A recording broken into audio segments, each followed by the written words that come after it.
Embrace the power of knowledge at Sanskriti University, ranked first in most promising university in engineering and management in India. Visit www.sanskriti. ED has failed to clarify as to how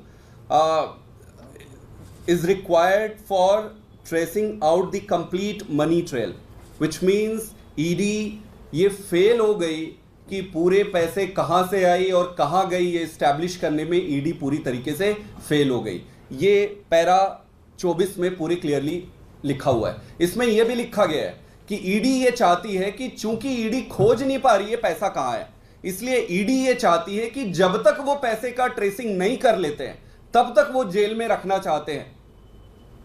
ये बड़ी विचित्र स्थिति है और ये court के order में बड़े स्पष्ट तरीके से लिखा गया है कि प्रोसीड्स ऑफ क्राइम कुछ मिला नहीं है, कुछ 1 रुपए भी इसमें इनको बरामद नहीं हुई है। दूसरा, पैसा कहां यूज हुआ, इसमें ये बार बार ये कहते हैं कि भाई पैसा गोवा में यूज हुआ, पैसा गोवा में यूज हुआ। अगर आप पैरा 26 इसमें पढ़ेंगे तो इसमें बड़े स्पष्ट तरीके से ऑर्डर पे लिखा हुआ है कि this is also noticeable that ED is silent about the fact as to how the proceeds of crime have been utilized in assembly elections at Goa by AAP।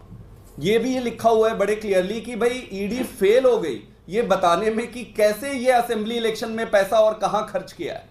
ये भी उनके जो प्रश्न ये अभी जो चार्जशीट में दाखिल किए हैं वो इस पे बड़ा स्पष्ट उत्तर लिखा हुआ है। इसके साथ अगर आप देखेंगे इन्होंने अरविंद केजरीवाल जी को अक्यूज बनाया है। इस ऑर्डर में यह भी लिखा गया है कि कहीं पर भी अरविंद केजरीवाल जी का कोई डायरेक्ट एविडेंस नहीं मिलता है। आम आदमी पार्टी को इन्होंने अक्यूज बनाया है। इस ऑर्डर में यह भी लिखा हुआ है कि कहीं तो कुछ एक चवन्नी का भी कभी कोई जिक्र हो, इसमें कहीं तो एक चवन्नी मिले। ये सारी चीजें पूरी स्पष्ट तरीके से कोर्ट के ऑर्डर में पहले ही लिखा हुआ है। अब प्रश्न यह उठता है कि कोर्ट के ऑर्डर आने के बाद आपके पास कोई नए सबूत आए नहीं, आपके पास कोई नए सबूत है नहीं, तो फिर ये चार्जशीट में नई कहानी कहां से आई। इसमें इंटरेस्टिंग चीज और है, ओवरऑल अगर आप केस को अगर आप देखेंगे तो इसमें पैरा 27 में बड़ा स्पष्ट लिखा हुआ है कि ईडी कैसे मैलाफाइड इंटेंट के साथ, यानी कि अब ईडी की नियत में खोट है और नियत में खोट के तरीके से काम कर रही है। ये ऑर्डर में लिखा हुआ है। अगर आप पैरा 27 इसमें पढ़ेंगे, उस पैरा 27 में ये लिखा हुआ है कि 2022 में जो मटेरियल अवेलेबल इनके पास थे ये 2023 में प्रोड्यूस कर रहे हैं। 1 साल तक उसको पढ़ा, मतलब ये अपनी मर्जी के हिसाब से, अपनी सुविधा के हिसाब से जब जिसको लाना है, जैसे डिले करना है प्रोसेस को, उस पे लगे हुए। इनके इंटेंट पे क्वेश्चन, तो अगर ईडी के इंटेंट पे क्वेश्चन लग रहा है तो सारी चीजें फर्जी नजर आ रही है। दूसरा एक इंटरेस्टिंग चीज, आप अगर पैरा 28 पढ़ेंगे, ईडी इज एक्टिंग विथ बायस, पक्षपातपूर्ण व्यवहार कर रही है ईडी। ये अगर आप पैरा 28 अगर आप पढ़ेंगे, इस पे क्लियरली लिखा हुआ है कि this very scenario constrain the court to draw an inference against the investigating agency that it is not acting without bias.